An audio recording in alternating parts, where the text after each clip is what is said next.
As English language teachers, we are very used to oh, it's so nice to see you up there. Okay. Okay. Hi, Leila. The session is being recorded. Brilliant. So welcome, everybody. Thank you so much for joining us. This is our third TTED SIG webinar in our new series. And I'm very, very happy to have Marisa here with us today. Marisa is, as many of you already know, she's a teacher educator, and author for ELT materials. She's the Director of Studies of CELT Athens, and she's responsible there for the design and implementation of all the courses. You may know her from ELT Chat on Twitter. And Marisa, you also do a CELTA chat, don't you? I don't run it, but I participate sometimes. Right. One of our ELT chat moderators actually runs that, Fiona. Okay, great. So anyway, you're very active on Twitter, and so if anybody wants to get involved chatting about ELT or CELTA or whatever, then you can get in touch with Marisa there. Okay, so what else do we have to say before we begin? I think that's it. Shall I hand over to you, Marisa? Are you ready? Yes. Okay. So I'm going to disappear. Oh, it's so nice to see you up there. Okay. So, up to you. I can stay in mute, but I don't think you're going to want to see my face for the next hour, because I'll just be like watching.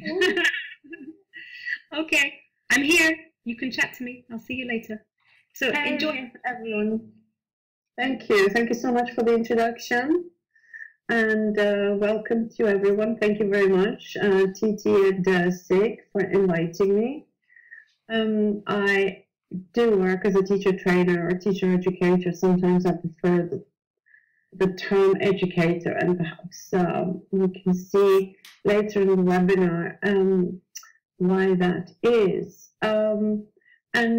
I thought I would perhaps say a few things about my own experience in teacher training as a young trainer. The idea to suggest this topic came during actually an ELT chat that we organized, hey Pat, and that we organized some time ago on ELT chat, and the topic was continuous professional development for teacher trainers.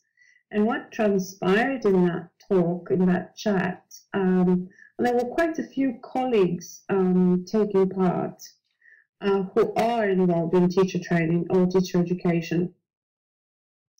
They all mentioned how difficult it is to continue with one's professional development because there is not what we would call very much sharing out there.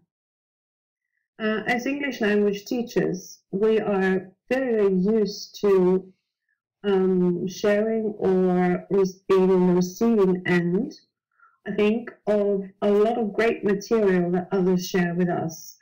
People that I know in the audience, people like Tyson, people like myself, Matthew, who I know also from ELT chat, and perhaps even people that I don't personally know in the audience.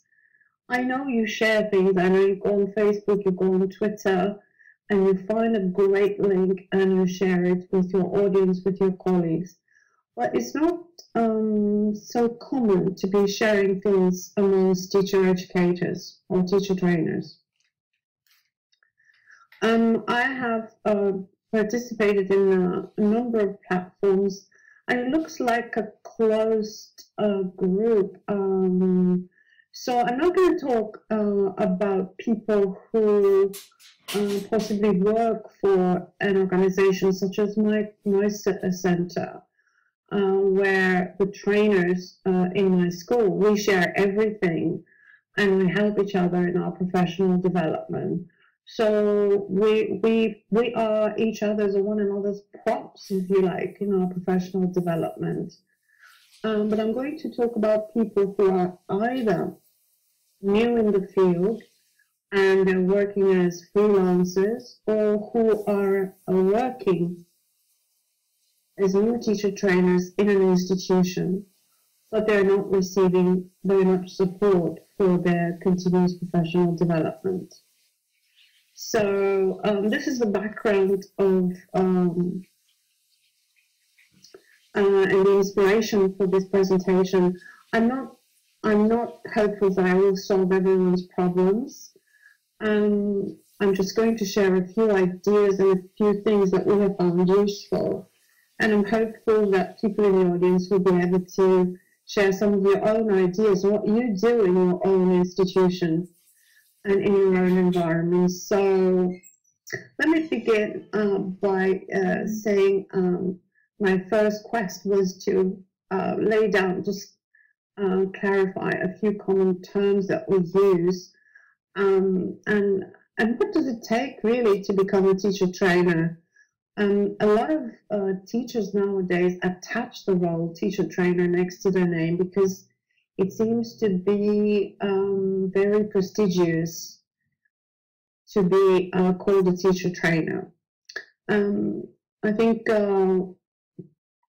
I don't know, the prestige in my life has not made me rich, and it never will, but it gives me a lot of satisfaction to be doing what I love to do. And so, but I do work as a full-time trainer. It's my main job. And for many people, I think attaching the role of teacher trainer next to the name may give them more job opportunities, may give them higher respect in their institution. But I'm not talking about people who have done 1 or 2 workshops only. Have any of you presented in a conference or local or international so far? Can you say yes or no in the text chat? This is audience engagement, because if you let me be, I'm going to talk my head off. Yes, you have. And how many of you work as full-time teacher trainers? Not yet.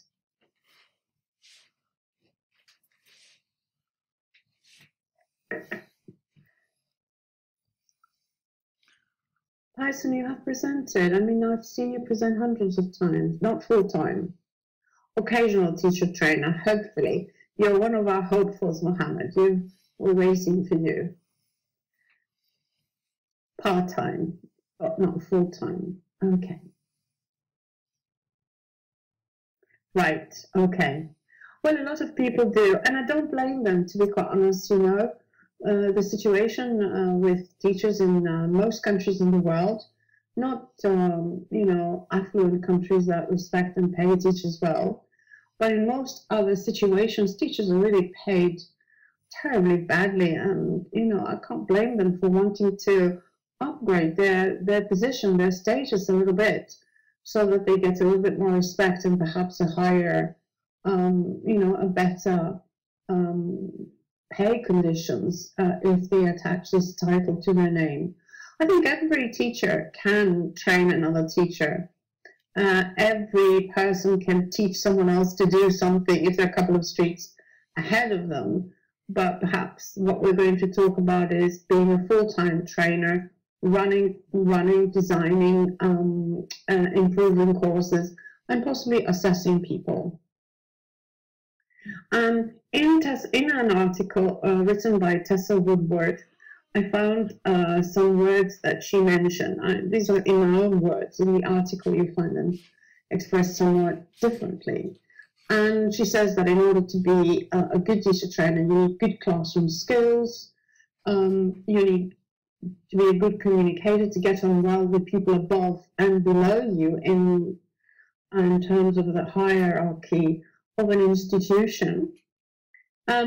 You need to have stamina, she says. I call it resilience, because it's hard. It's a hard job. It's tough work, you know. It takes long hours to prepare, and emotionally it can be very, very draining as well. So you've got to be resilient. And you have to have content knowledge. You really need to know your subject well. And our content, our subject matter, is, I think, both language and pedagogy, the principles of teaching and learning. And I think if I go back to that, if you look at these four categories there are things that good teachers need to have as well, not just good teacher trainers. But on top of that, she says, it's okay, all teachers need to have those abilities and skills and knowledge. But on top of that, what else do you need to become a teacher trainer? And she mentions experience. Trainers need to have a lot of experience in a variety of contexts to be able to call up experiences of different learners, different levels, age groups, situations, countries, cultures. They need the ability to work well with adults because trainees are adults and they need to be able to support adults. And they need the meta, what she calls the meta awareness. That is the ability to articulate and explain what it is, what the teaching process is, to be able to analyze it. For me, that resonated quite well. It's something that I very firmly believe in, what she calls a meta-awareness. And I found some echoes of that in other sources.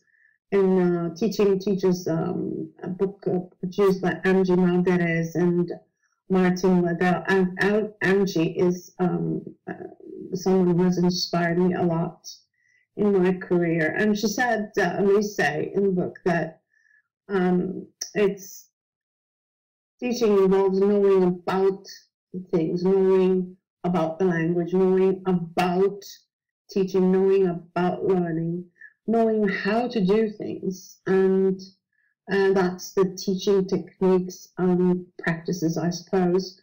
And also they add something else, which is which they call knowing too, is being able to deal with the unpredictable, knowing how to deal with things through your experience and the range of knowledge that you have. If you want to learn more about this, you can read the book, or you can hear, there's a really great talk that explains this by Gabriela Diaz on YouTube. I can leave you the link later.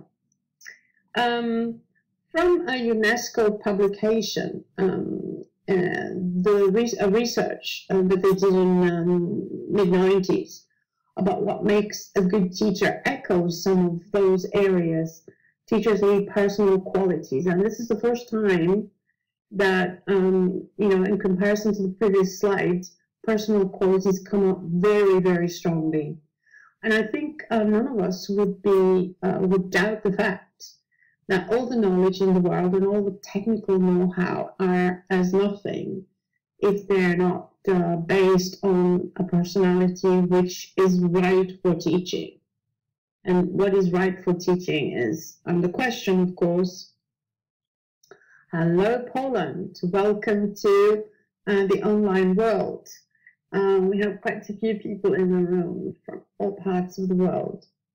So I don't know. Of the three, I always found that although I am a teacher trainer, the top quality for me is the personal one. Would you agree or not?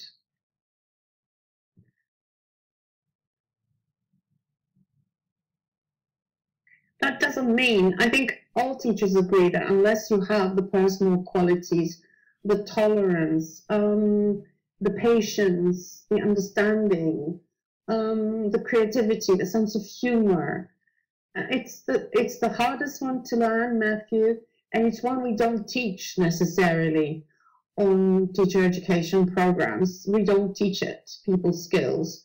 But I think it's the most important. As a trainer, I should say it's the technical know-how, because I'm going to tell you all the techniques and stuff. But without the personal qualities, the rest of it doesn't really work. some of my personal echoes, and I remember I wrote a rather name post about 10 years ago or something,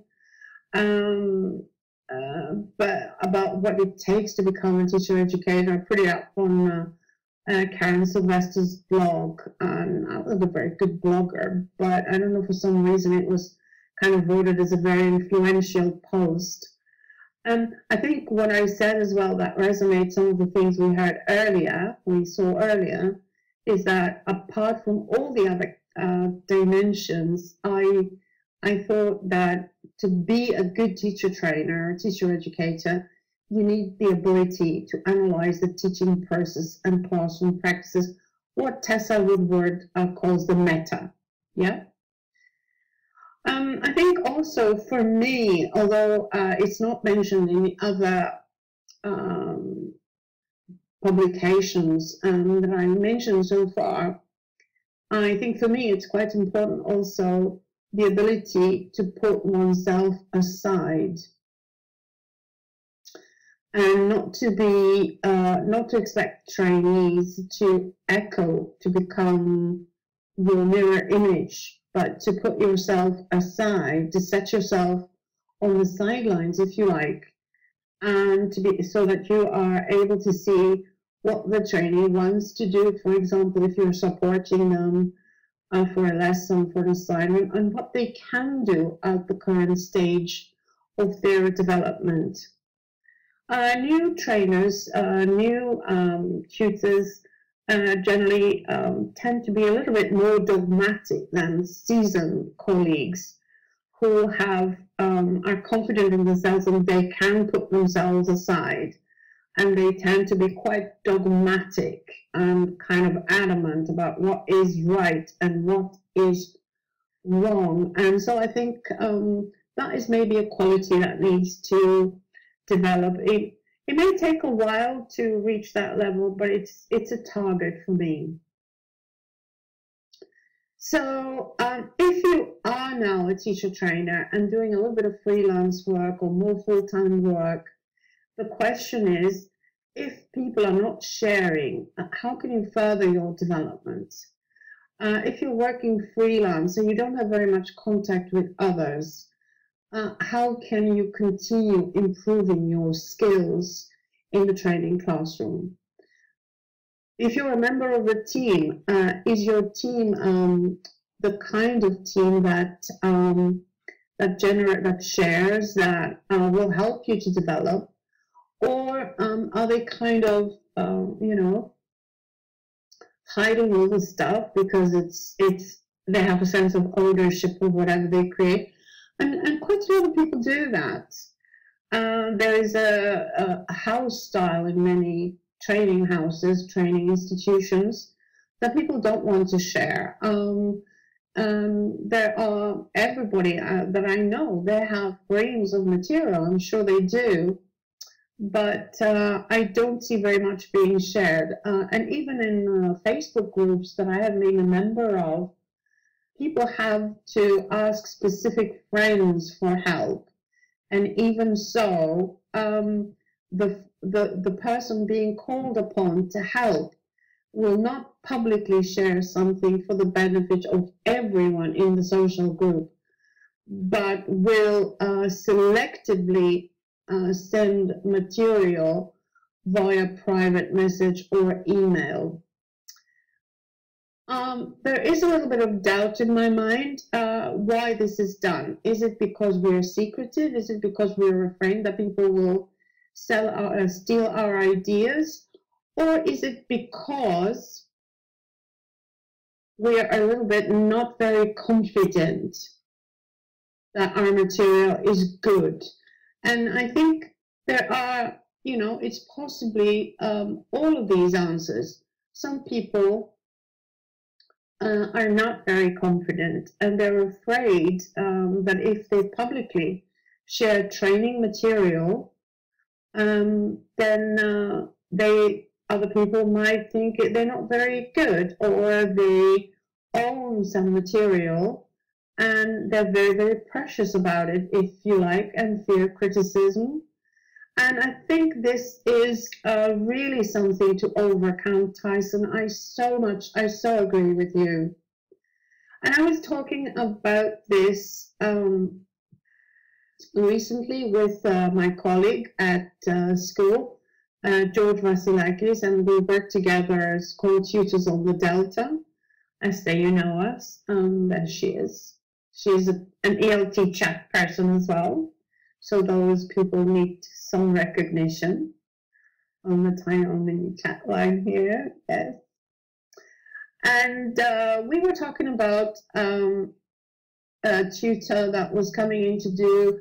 We are a very closely knit team, and we don't often hire part-time like freelancers. But it did happen that we had more work that we anticipated, and we needed an extra trainer. And the question came from some of the trainers, the colleagues, whether we would actually share our material with the freelancer. And George said something, and my view was, yeah, why not? And George said something which I thought I appreciated very much. And he said something which I hadn't thought of before, but I think it was a very good answer. He said, actually, material doesn't matter. You know, handouts don't matter. But in the history of my career, I've heard people say, well, you know, I write minimalist handouts so they don't get stolen, or I don't give them handouts so they don't get stolen, or I don't share my slides because they'll get stolen. All my slides are out on SlideShare. If you go to SlideShare and look up my name, they're all out there. What are you going to do with them? You know, you're going to use them with your colleagues. I'm very happy for you too. And, you know, it's not what's going to make you a better trainer or a better tutor. If you take someone else, if you don't give anyone else your materials. Exactly, Lucy, thank you so much. I think it's what you do with them that matters, is how you combine them. I want to ask you if you are a trainer or hope to be, whether you think you know or will know what kind of trainer you are. And if you know how you know. And for trainers who are not very experienced, it's not very easy to identify themselves and to identify their training style. If you look at this slide, it's inspired and taken from a book that I think most educators have read. And it's called Teaching as a Subversive Activity. Have you read Teaching as a Subversive Activity?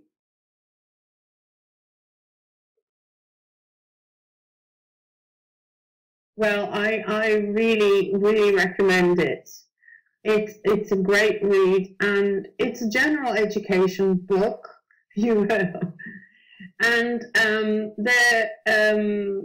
it's written by Neil Postman and Charles Wanger. It's quite an old publication. I think it's 1967 or something, but it's got several editions because it's standard reading. And the authors are on the slide, Tarvin, Postman and Weingarten. And they name different types of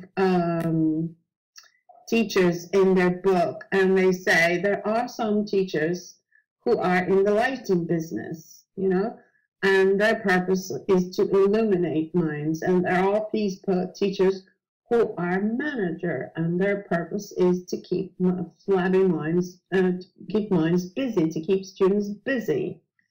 And there are teachers who are gymnasts, and their job is to train flabby minds. And there are people who are teachers who are gardeners, and they plant the seeds and they expect the seeds to grow and to blossom and to flourish. And they also mention quite a few more categories, which I think you will absolutely appreciate it and when you read the book. But my question was, how do you know what type you are? And when I do seminars to teachers on a teacher training course, so that they can identify themselves as teachers, one of the things, because there are so many parallels, I think we can learn from this lesson as well about teachers. Change teachers to trainers. There are trainers of different types like that, aren't there? There are trainers who are out there to illuminate minds, to make us think, to plant seeds that will help us reflect. There are people who are good managers and they keep their trainees busy. One very good way that you think that I always suggest to my teachers, to trainee teachers, is maybe record yourself and watch the language that you use. Record yourself and think about what activities you engage yourself. Analyze your classroom language or videotape yourself and try to see which type you fit in. Most of us are not just one type of teacher. I think we are a combination, but we need to know how to find this information. For me, I think in a recent seminar that I did, I think for TESOL Greece, that's where I stole my slide, in 2014, I added one more job, which I think teachers are good at. They're good scaffold builders, and I think trainers need to be scaffold builders as well. Not just because the scaffolding means supporting, but scaffolding has also got the sense that it's not the complete building, that one day it will be pulled back and the building will stand there on its own. So I like that metaphor a lot, although I'm the only one in the audience who likes it, you know. But I like it because it means that the teacher is not a feeder, but just provides a framework for learning, and a trainer should be able to do the same. In other publications, there are other similes and metaphors about trainers. There's trainers who are, let me just get my pointer, who are role models, and they're models. They're there for people to see and emulate themselves after them. So see what I do and do what I do. There are trainers who are very analytical. There are the analysts. They are the nuts and bolts people who will tell you exactly what the activity is made of, how it works, the class management of it. There are trainers who are motivators. They are inspirers, and they're there to kind of egg you on. Of course, in this world of online world, we also have trainer celebrities. Do you know any trainer celebrities in your milieu? They are the gurus of our profession that kind of saunter in and out, and they just, they kiss the crowds and they wave like, the Queen of England. But we do have, is it Maria? Oh, okay. Scott Thornbury. Yeah, well, he's a celebrity trainer. He is. And the last one, there are a lot more, but I like this particular one because I know someone like that is a priestess or priest, in the kind of trainer who kind of, teaching is a mysterious art, only for the initiated. And if you worship at the priest or priestess's feet, you will be initiated into the mysteries by osmosis. And what do you like? What do you think about these metaphors? Say something in the text chat so that I'm not talking to myself. Let me see what you think. Did you have any of those types as a trainer when you trained?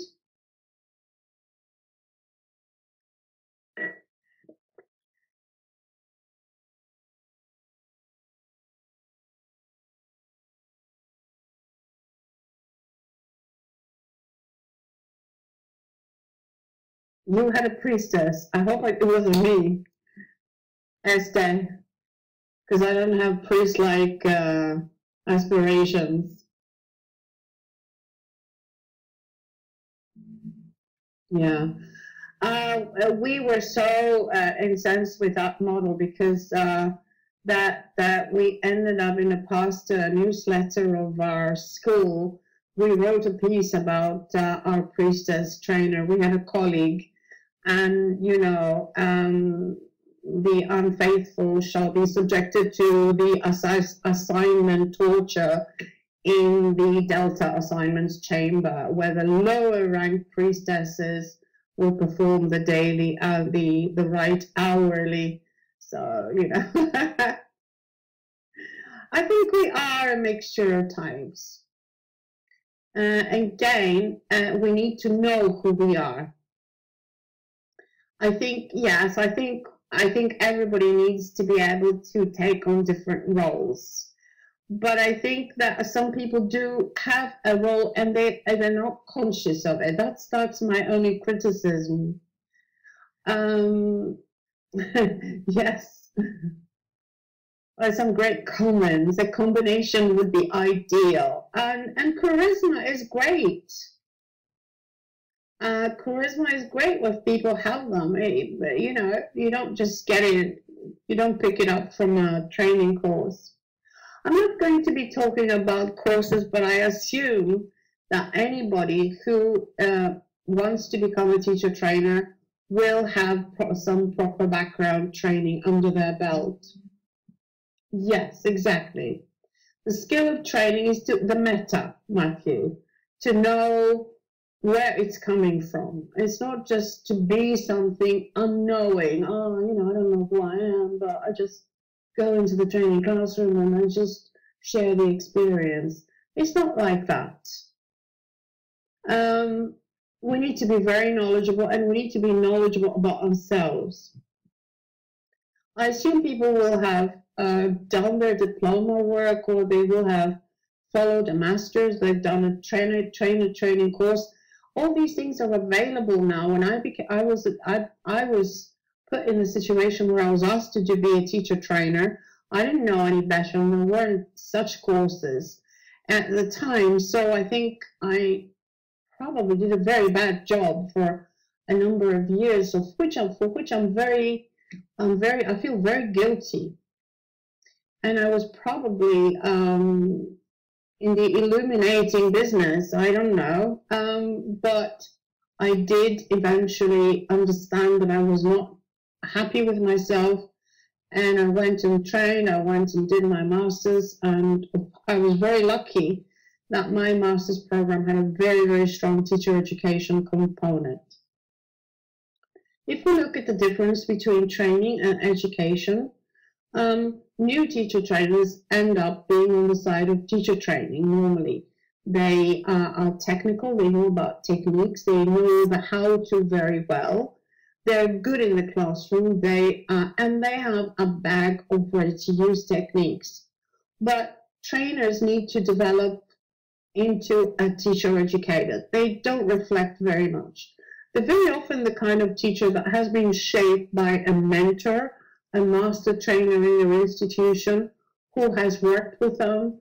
And so they've got to feel, they've got to practice this side of the spectrum before they graduate to a teacher education model where they have all-around competence, they have all the underlying knowledge, and they develop and they have a willingness to reflect on their experiences. They understand principles of learning, of education, of training adults, and they have the ability to make context-sensitive, conscious choices, because training doesn't travel everywhere equally well. What you learn to do in the UK for a group of summer school kids or ESOL learners is not the same that you will, the same way that you will train people who are working in Saudi Arabia, for example, or in France, or in some other country where in India. I don't know. It's only my microphone is on Darwin. Is my noise? Is there a problem with the? No? Okay. So the idea is, of course, that you must train first. And here I want to quote something that Costas Gabrielatos said in 2002 in a little article that you know. Costas used to be my trainee, and he became one of my Delta tutors later. And he now is a very well-known linguist in the UK. And he says that teachers, providers of a paid service, are fully accountable for the content and process of teaching, and at least partly accountable for its outcome. This is where the analogy breaks down. As a learner client, I'm not concerned with what my teacher's level will be in a few years. I'm concerned with what it is now. And so it is with trainers. You have people working for an institution as teacher trainers. They may have excellent potential, but their trainees are paying now. They're paying for what you are like now. They cannot wait for you to fulfill your potential. They are here now expecting the best performance, the best knowledge, the best support that you are able to give. I was thinking, I couldn't put in Bloom's taxonomy anywhere, but I like pyramids, so I thought if you're familiar with Maslow's hierarchy of needs, the trainer is responsible, the teacher is responsible for all these needs of the learners in the classroom. Their physiological, safety, affective needs, their need for self-esteem, and their need to self-actualize to achieve their potential. And a trainer has all these as well to do in the training classroom. And in addition, it's not just to self-actualize, but to help others self-actualize. So there is an additional level of in the Maslow pyramid that has been added as an amendment to explain the need for people to help other people self-actualize, and that is called self-transcendence. So the idea is that teacher trainers must go beyond, that's where trainers go beyond the scope of a classroom teacher. In a great talk that I heard recently, I think it was again Gabriel Diaz that did this, he summarized 4 kinds of trainers, four kinds of models of teacher training. And he says the look and learn. He called these the look and learn model. This is the emulation model. So the look and learn is the trainer demonstrates, and the trainees need to perform in the same way. There's another model of teacher education, which is the read and learn. It's disassociated from classroom practice, but it's done through reading research, reading books, reading, reflecting. But it's not actually, it's not very reflective. You read and you learn the content. The third model that he mentioned is the think and learn. It's the reflective model, which is the catchphrase that we are all very familiar with these days. We are familiar with, we need a little bit of reflection. And we need to reflect on our learning. We need to reflect on our teaching, reflect on our practices. It is a phrase that we hear quite often, isn't it? And these are all great, but I think he proposed something, which is why I stole this idea from him, obviously, that I really am very, very supportive of. He said we've gone beyond this, the look and learn, the emulated model, read and learn, just the book-based trainer, the reflective trainer, And we're going towards a new model, which is participate and learn. You participate in online communities and local communities as well, and you learn along with others. So this new kind of learning and model of learning to become a better teacher trainer perhaps adds one more dimension to the diagram that I showed you before. It didn't work very well, my diagram this time. I tried to screenshot it because Word doesn't behave very well in Adobe Connect Pro. So if there's some mistakes, some iggly boos in here, I apologize. But I added to the personal, professional, and technical dimensions that I was describing earlier, I added a fourth dimension, which I believe I want to bring into this discussion a lot. That is the participate and learn as well. I think, yeah, that's what he suggested, is the do and learn.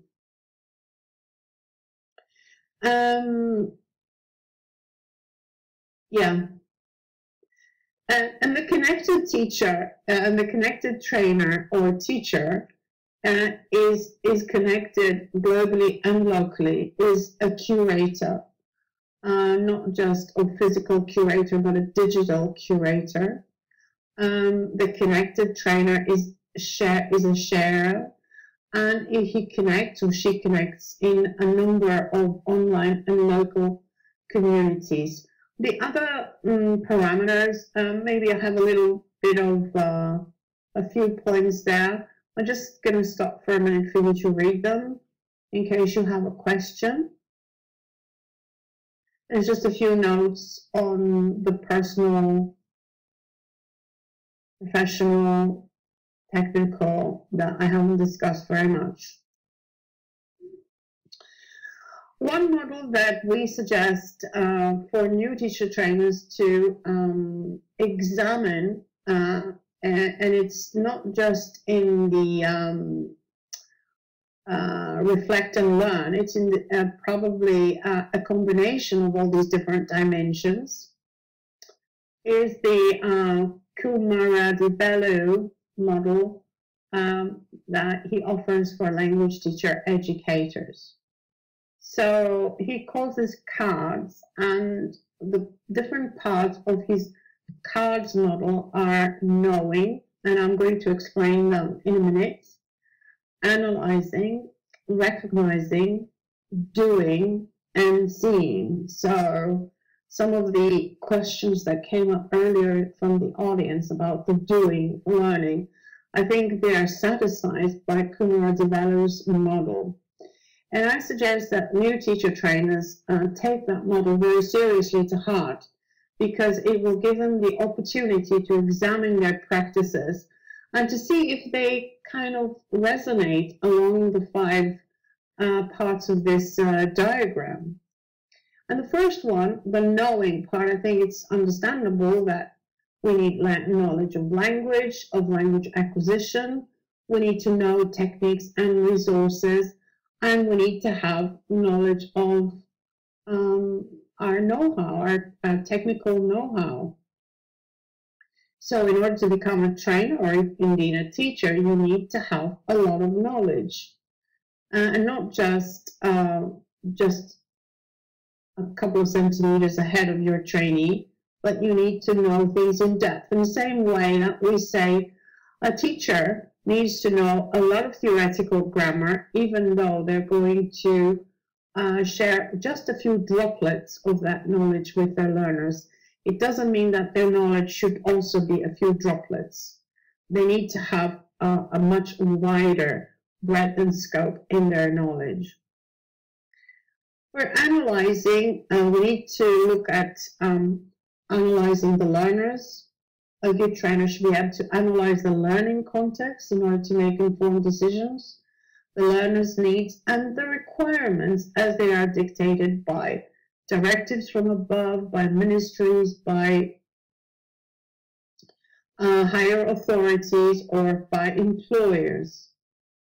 The the third one is recognizing, and recognition involves recognizing our own identities, which is what I was talking about earlier. Is what kind of trainer are you, and how can you know this?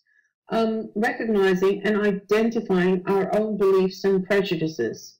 In some ways, those of you who have been my trainees on the Delta or have attended a Delta somewhere, you will know that this is very much what we do on such courses, although we don't train people to become trainers. It's also part of what teachers need to do, so multiply that by the end quantity just to see what we need to be aware of as trainers. And what are our values and beliefs? Our values and beliefs are so deeply ingrained that very often it takes a lot of work to be able to see why, for example, I can't stop talking here. Because I come from a very traditional background where the teacher is, a lecturer. Of course, this environment doesn't help me, but, because it is a talk. But in the training classroom, I'm aware of that. And I try to plan myself out of the picture. I very deliberately do it because I know that if you give me half the chance, I'll talk my head off. But I know this about myself, and that makes it very important to be aware of yourself. Yeah, and I do it well, So it's a trip. I know the trip. So I need to get out of that trip. If you do it well, it's even worse. Because if you don't, we do have that issue. The doing part of the CARDS model involves teaching, engaging in dialogue with learners and with other teachers. So we learn by doing, we learn by teaching, we learn by training, we learn by dialoguing with our learners, and our learners are either learners or trainees as learners, and with other teachers as colleagues. And finally, seeing from the learner's perspective, seeing things from a variety of angles, from the teacher's perspective and from an observer's perspective, because trainers need to do that. In the teacher education program, and this is a diagram that is adapted from Ellis's activities and procedures in teacher education, we have different components, the experiential component and the awareness raising component. So trainers, new trainers in the field need to know that they need to improve their competencies in all these parameters. They need to learn how to do all these things. They need to look at the experiential side. They need to be able to handle team teaching. They need to be able to experience language lessons. They need to organize teaching practice. They need to be able to support the writing of lesson plans, of videos, of materials, and so on. They need to be able to handle a variety of training tasks and procedures. And so if we look at this as a menu, which I really like because it gives me a reminder as a trainer of, maybe I haven't been doing very many buzz groups lately. I need I could do an online chat, I could do a collaborative document with this activity and so on. It's a reminder of a menu of training tasks that I could prompt me not to do the same thing, because we are creatures of habits. And it's very easy for us to do a very pretty diagram and just talk ourselves through it. In the same way that I promote this diagram with teachers who want to develop themselves, I propose this as a profiling document for trainers, new trainers, and experienced trainers. To teachers, I say, okay, the teacher I was in the beginning of my career lacked confidence, was afraid, wasn't able to control the students. The teacher I hope to be, the teacher I aspire to be, is someone who's super confident, fearless, and a superb class manager. Where am I now? Maybe here. Maybe I'm a little better. So track your progress. In a sense, a new teacher trainer, because of the loneliness of that kind of role and that the fact that it's you need to profile your own needs and you need to be your own needs analyst. We need to know to analyze our own needs. We need to, if we are in a group of other colleagues, it's easier. Yes, Jessica, you recall we did an ELT chat on that, my ideal teacher self. I think it was Joe Hatfield who did that talk based on Zoltan Dornier's theories, right? Yeah, and you! Wow, that was an awesome talk. We did a whole 2 or 3 ELT chats. I'm going to send you the link. So this is an example of a new teacher without training, and very, very, very soon, yes, very soon after training, teachers begin to be more knowledgeable and to be more open. So I think trainers can do the same things, and perhaps the 3 parameters here for our continuous professional development, potentiality, actuality, and accountability can be also seen as assessing our own performance, understanding where we're coming from, understanding what we need to do, setting some developmental goals, and looking for ways of developing ourselves, perhaps by doing some action research, by doing some collaborative teacher development, by developing our personal learning networks, and perhaps seeking further education and training. I think, a master's in a related field or a master's at a university where there's a strong teacher education component is really fantastic, or a good trainer development course. And assessing your own progress and evaluating your own development. I have mixed a lot of different things in this soup, which is my talk, and I apologize, but it's, I wanted to kind of draw in as much ammunition from as many different points of view as I could. And so I think it's possible to do a lot with all these online opportunities that we have available nowadays. When I became a teacher educator, I think, yeah, okay, yes, that's another good tool. Your ideal self, perhaps as a teacher or as a trainer. Yeah, that's a good one. Yeah, has she written it up somewhere that we could read it?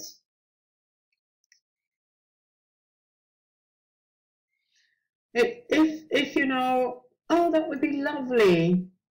I'll post it on our blog, on the ELT chat blog or somewhere. Or if you have a blog, you post it and let us know. Yes, lovely. Thank you so much. I think these days our opportunities we have so many different opportunities. And it wouldn't be me if I didn't mention, this talk wouldn't be me if I didn't mention blogs and articles and wikis and discussions and reviews and stuff. But the question is very often, how do I decide? And I think this is where I want to bring in the 4th dimension, that participate and learn, that Gabriella mentions. And I think we need to mention that we learn best in groups. Join a community of practice. Learn together. Join the teacher training and education SIG. Join an online community. Join a hashtag discussion. Join a Facebook group. There are so many different options and byways to get you to your goal. Connect with other teachers. Connect to put the pieces of the puzzle together and work on the principles of quality circles. Quality circles are a concept that comes to us from business. Business circles are, you know, people get together and they identify a problem, and in a group they seek a solution. They propose many different options until they get to the best solution possible. A quality circle is a very powerful tool. Thank you, Jessica. Okay. All right. I'm going to continue, if I may, and just wrap up with a few words about quality circles and joining or building a circle of trust. A circle of trust can be this one here, the teacher education, teacher training and education SIG. It could be your local teacher association, but whatever you do, choose something to try out, reflect on it, evaluate, and report it. For example, we're going to get a blog post from somebody in the audience who is going to share it with us, and I think that is fantastic. So join a question circle of trust, blog, discuss, curate, and share, because these are the first steps to creating and perhaps finding what you call your ideal self. And again, it wouldn't be me if I didn't mention Twitter and ELT Chat, which is the WikiChat I moderate, and we're there every week. And I think some of you have been members, like Matthew and Estee and Mohammadi, who and I don't know who else in the audience. And we're a pretty open group. And also for another hashtag connection you might look out for is the CELTA chat, and it happens once a month. And once a month they set topics that are related to training. They're mostly topics of interest to CELTA tutors. So, but if you are a new CELTA tutor, you might find that very interesting. One last word or a last word of caution, if you like. Don't neglect to connect with educators in the general education field. Don't paint yourselves in a TEFL corner. I think we TEFL people, ELT people, we have isolated ourselves, not irrevocably or irretrievably from the general education world, but we don't know what they're up to, and they're not up to no good. They're up to very good things that we need to know about. Perhaps because TEFL needed to kind of create its own identity, and I think some general education people think we're a little bit, thinking above our station. But we know we need to connect with them because, above your station, Downton Abbey. But we need to connect with them. We need to know what they're up to. We need to know, and they need to know what we do. And I think we can feed each other with great knowledge. So if you have any questions, now's the time to ask them. Thank you, Oksana. And there is a question here that I can see. Lucy says, can you recommend a good MA program with a strong teacher training element? The one that I did was at the University of Reading, and I did the same course as Scott Thornbury, your celebrity trainer. Thank you very much, Tyson. And it was a really strong teacher education component. Other trainer programs that I know are very good. I've heard that Warwick University had a pretty good program, but I'm not au fait these days. I think one of the best trainer training programs that I am aware of in the past was at the University College of St. Mark and St. John, which is attached to the University of Exeter. Niall has one. Yeah, I'm not sure of the quality, but please share information if you have it.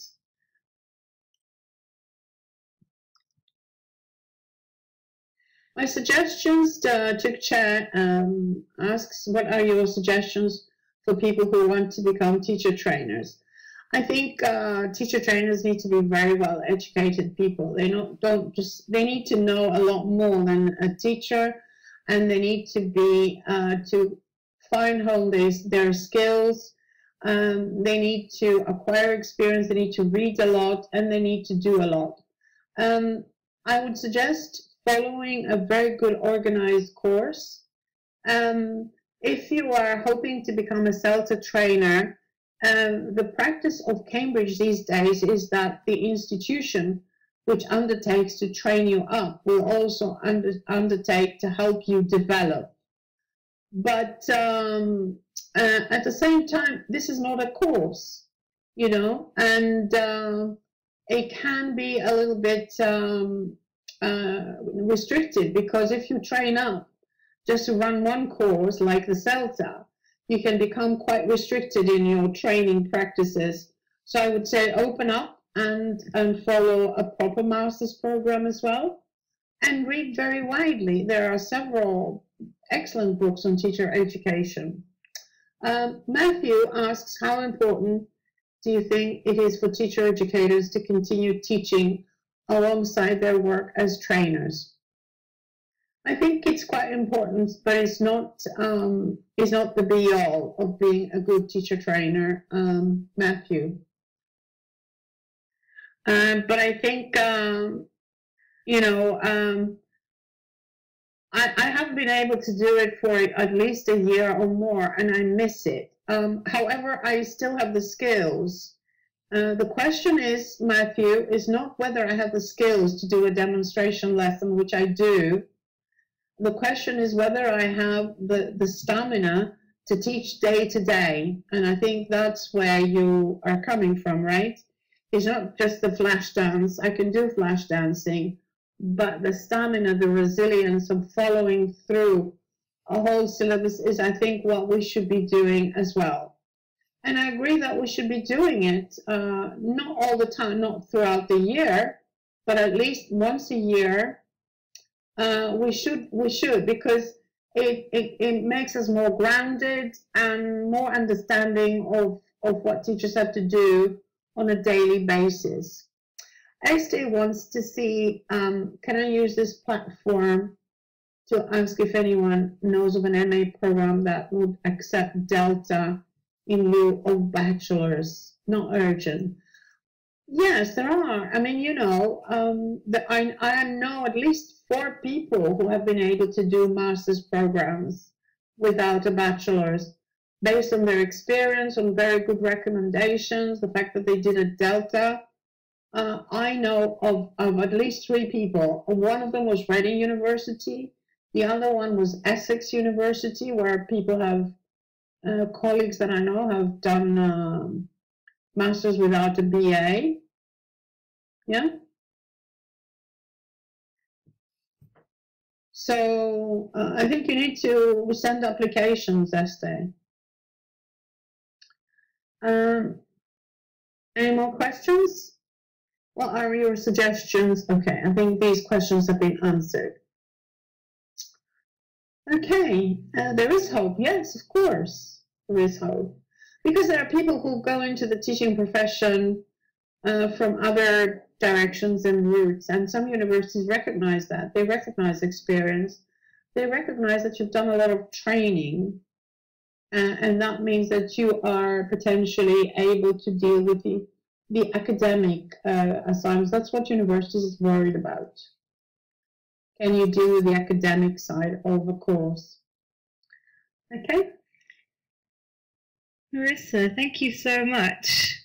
That was a great talk, very, very interesting, and a lot of very useful ideas, I think. Thank you. I think it's quite rare to have a topic like this. And I think for the participants, I'm sure that they have a lot of food for thought. And of course, we'll be making the video available to members, and also I'll be posting it online. So I'll be sharing the link with everybody. And I'd just like to move quickly on to the next screen. I've just posted